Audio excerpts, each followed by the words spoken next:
ఇప్పుడేంటి BRS party split అయ్యే అవకాశాలు కనపడుతున్నాయి మీకు? ఇంకా స్ప్లిట్ అయితే ఆయన ఉన్నంత కాలం ఏం కాదు నాకు తెలిసినంత వరకు. ఇదే బీఆర్ఎస్ కూడా అటు ఇటు నడుస్తుంటుంది వాళ్ళకు. పవర్ పంచాయతీ, ప్రాపర్టీ పంచాయతీ తప్ప తెలంగాణకు సంబంధమే లేదు దాని గురించి. కానీ ఈ మధ్యకాలంలో కవిత గారితో పాటు ఇంకొక 5 ఎమ్మెల్యేలు కాంగ్రెస్ పార్టీలోకి వస్తున్నారు. ఆవిడకేమో క్యాబినెట్ పోస్ట్ ఇస్తారని చెప్పి అన్నారు కదా. మేము కూడా మీడియాలో చూసినాము. ఉండొచ్చు. అప్రోచ్ అయిందా మీతోటి ఏమన్నా కాంగ్రెస్ పార్టీ తోటి? హై లెవెల్ ఏమైందో కానీ మనకు తెలియదు, కానీ పేపర్లలో అయితే వచ్చింది. There is 100% there is a lacuna between family. మధ్యలో మనస్పర్ధలు ఉన్నాయి, కొట్లాటలు అయితే ఉన్నాయి. దాంట్లో ఎలాంటి సందేహం లేదు. కాబట్టి ఆమె తీయవచ్చు. దాంట్లో ఏమి వాళ్ళే పంపించవచ్చు. టీఆర్ఎస్ వాళ్ళ నువ్వు వెళ్ళిపో, ఎట్లాగో మళ్ళీ గవర్నమెంట్కి రాము, కేసులు ఉన్నాయి, నువ్వు వెళ్ళిపో, తర్వాత మేము వస్తామని కావచ్చు రాబోయే రోజుల్లో. వాళ్ళే పంపించవచ్చు అంటారా? ఉండొచ్చు. రాజకీయం లేదైనా పాసిబులే కదా. ఇప్పుడు కవిత గారు పొలిటికల్ స్టైల్ ఎలా ఉందంటే దాడులు చేస్తూ ఉన్నాను. అంతకుముందు ధర్మపురి అరవింద్ గారికి సంబంధించి ఏదో ఇష్యూ జరిగినప్పుడు వాళ్ళ ఇంటి మీద దాడి చేశారు. నిన్న మల్లాన్ గారి ఇంటి మీద దాడి చేశారు.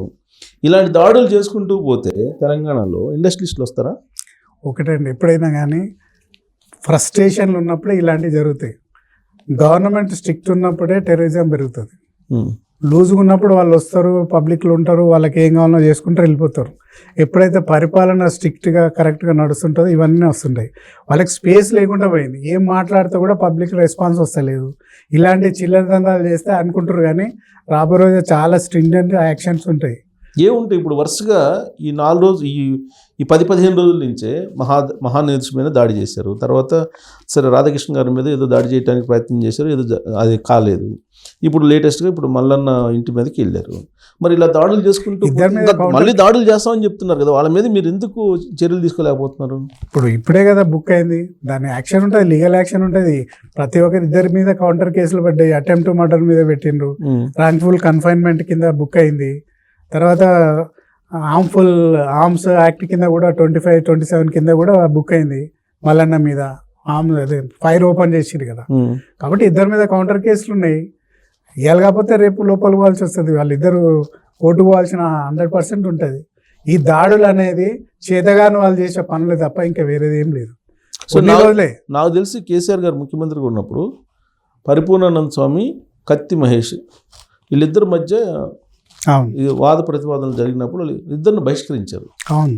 మరి ఇప్పుడు ఇలాంటి బహిష్కరణ ఏమన్నా ఉంటుందా? ఇలాంటి 1-2 ఇన్సిడెంట్ అంటే పీడీ యాక్ట్ కింద బయట పంపిస్తారు, పీడీ యాక్ట్ కింద పెట్టేస్తారు. ఈ విధంగా చేస్తుంటే సిటీ బహిష్కరణ, రాష్ట్ర బహిష్కరణ ఏదో ఒకటి ఉంటుంది. 1-2 సార్లు ఉండదు కదా బహిష్కరణ చేయాలంటే. దానికో సిస్టమ్ ఉంటుంది, చట్టం ఉంటుంది. పీడీ యాక్ట్ ఎవరి మీద పెడతారు? కంటిన్యూగా 2-3 సార్లు సేమ్ యాక్ట్ చేసిరు అనుకోండి. ఇప్పుడు 2 అయినాయి, ఇంకొకటి అయింది అనుకో, పీడీ యాక్ట్ ఓపెన్ చేసి ఎవరైతే హ్యాబిచువల్గా ఇలాంటి కార్యక్రమాలు చేస్తుంటో దేశ బహిష్కరణ చేస్తారు, రాష్ట్ర బహిష్కరణ చేస్తారు కనీసం.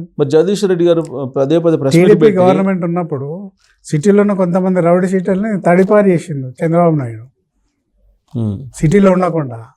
కాబట్టి 3 సార్లు మినిమం చేయాల్సి వస్తుంది. కాబట్టి 2 అయింది, ఇంకొకటి వస్తుంది. వచ్చిన తర్వాత ఎవరు చేయాలన్నా మా ముఖ్యమంత్రికి అనే తెలుసు, ఆయన హోమ్ మినిస్టర్ కాబట్టి ఇప్పుడు జైలు యాత్ర చేయాల్సి వస్తుంది వీళ్ళంతా. అంతేనా? 100%. ఇప్పుడు జగదీష్ రెడ్డి గారు వరుసగా ప్రెస్ మీట్లు పెట్టి వార్నింగ్లు ఇస్తున్నారు కదా, మేము దాడులు చేస్తాం మీడియా హౌసెస్ మీద, అది క్రైమ్ కింద రాదా? 100% వస్తుంది. థ్రెటన్ కిందకి వస్తుంది కదా, అబైట్మెంట్ కిందకి వస్తుంది. 100% వస్తుంది. ఎక్స్ మినిస్టర్ అండి, ఇప్పుడు సిట్టింగ్ ఎమ్మెల్యే ఉండి అలాంటివి చేయకూడదు కదా ప్రజాస్వామ్యంలో. ఒక మంత్రిగా చేసినావు, ఇప్పుడు ఎమ్మెల్యేగా ఉన్నావు, రాజ్యాంగబద్ధంగా ఉండాల్సిన వాళ్ళే దాడులు చేస్తాం, ఇంకా 2-3 జరుగుతున్నాయి అంటే ఏంది? థ్రెటన్ చేస్తున్నట్టే కదా గవర్నమెంట్ని. నువ్వు డైరెక్ట్ థ్రెటన్ చేస్తున్నావు. 1-2 సార్లు చూస్తారు, తర్వాత కేసు బుక్ అయితే లోపల ఇస్తారు. అంటే కాంగ్రెస్ పార్టీ ఏం చేయలేదు అనేటువంటి ఒక ఒపీనియన్ వాళ్ళలో ఉందని అనుకుంటే ఆ ఫీలింగ్లే ఉండమని చెప్పండి వాళ్ళందరినీ, బీఆర్ఎస్ వాళ్ళందరినీ. ఎందుకంటే అన్ని ఎలక్ట్రిసిటీ పీపీఎల్ మీద ఎంక్వైరీ నడుస్తూ ఉంది, కాళేశ్వరం మీద ఎంక్వైరీ నడుస్తూ ఉంది, ఈ రేస్ మీద ఎంక్వైరీ నడుస్తూ ఉంది, ఫామ్ హౌస్ల మీద ఎంక్వైరీ నడుస్తూ ఉంది. అన్ని ఎంక్వైరీలు అయిన తర్వాత ఎట్ ఏ టైం జైలు యాత్ర ఉంటుంది వీళ్ళకి. ఏం కదా అంతా చిల్లరగాడి చేసే పని అంటున్నారు కదా కేటీఆర్. అట్లనే ఉంటుంది. ఇప్పుడు రౌడీ గారిని రౌడీ అంటే ఒప్పుకుంటాడు, దొంగతనం చేసిన దొంగ అని ఒప్పుకుంటాడు. రేపు లోపల పోయిన తర్వాత ఈ వంశీది ఏమైందండి ఆంధ్రప్రదేశ్లో? ఎట్లయినా చూసింది కదా, నేనే తోపుని, నేనే దార్కారని. ఒకసారి లోపలికి పోతే తెలుస్తుంది వీళ్ళందరికీ. ఆయన ఏం చేస్తాడు, చిల్లరగాడు, అవలగాడు అంటారు కదా, రేపు తెలుస్తుంది. కేసులు అంటున్నారు, లొట్ట పీస్ కేసులు ఇవన్నీ రేపు లోపలికి పోతే అప్పుడు తెలుస్తుంది. పీక్తారు. ఎందుకంటే వాళ్ళలాగా ఇప్పుడు అంటే ఇది కాంగ్రెస్ పార్టీ బలహీనంగా ఉంది అని చెప్పడానికి మాటలు వాళ్ళు రెచ్చగొడుతున్నారు. ముఖ్యమంత్రి గారు యంగ్స్టర్, 55 ఏళ్ళు 56 ఏళ్ళు ఉంటాడు. యంగ్స్టర్ని రెచ్చగొడితే ఏదన్నా ఇల్లీగల్ పని అంటే పర్సనల్గా తీసుకొని చేద్దామని చెప్పారు. కానీ రేవంత్ రెడ్డి గారు ఆయనకు మెచ్యూరిటీ ఉంది, ఆయన ముందుంది ప్రజాఫలాలని అందరికీ అందియాలి, 6 గ్యారెంటీలు ఫుల్ఫిల్ చేయాలి, మనం ఇండస్ట్రీని తీసుకురావాలి, డెవలప్మెంట్ పెట్టాలి. వీళ్ళు చిల్లరగానే మాటలు పట్టుకొని ఒక ముఖ్యమంత్రి టెంప్ట్ అయింది అనుకోండి, వాళ్ళకి ప్లేస్ అవుతుంది. మరి ముఖ్యమంత్రి గారిని అంటుంటే ఏమి చేయలేనటువంటి ప్రభుత్వం ఉన్నప్పుడు సాధారణ పౌరులకి అభద్రతా భావం కలగదా? ఇప్పుడు ముఖ్యమంత్రిని ఏదో మాట అన్నారని వాళ్ళ విఘ్నతకే వదిలేస్తున్నా ఆయన. రేపు రాబోయే రోజుల్లో ఈ కమిషన్స్ అన్ని ఎంక్వైరీ కంప్లీట్ అయిన తర్వాత ఒకదాని తర్వాత ఒకటి వస్తుంది, ఎపిసోడ్ లాగా, ధారావాహిక లాగా వస్తుంది. అప్పుడు తెలుస్తుంది ఎవరు ఏం మాట్లాడుతున్నారు, ఏ ఎమ్మెల్యేలు ఎక్కడ పోతున్నారు అనేది తెలుస్తుంది. అప్పుడు వాళ్ళు ఆపుకోవడానికే చాలా టైం పడుతుంది వాళ్ళకి. కాబట్టి వాళ్ళు ఎంత రెచ్చగొట్టినా ముఖ్యమంత్రి గారు మా రేవంత్ రెడ్డి గారు రెచ్చిపోరు. చట్టపరంగా ఏం చేయాలో 100% చేసి తీరుతాడు. మేము గవర్నమెంట్కి వచ్చింది అందుకు కదా, వీళ్ళు చేసిన ఈ కరప్షన్ ఇవన్నీ బయట పెడతామంటేనే కదా మాకు ఓట్లేసింది. కానీ మీరు ఎందుకు వదిలిపెడతాం? కానీ మీరు అరెస్ట్ చేసే పరిస్థితి ఉండదు.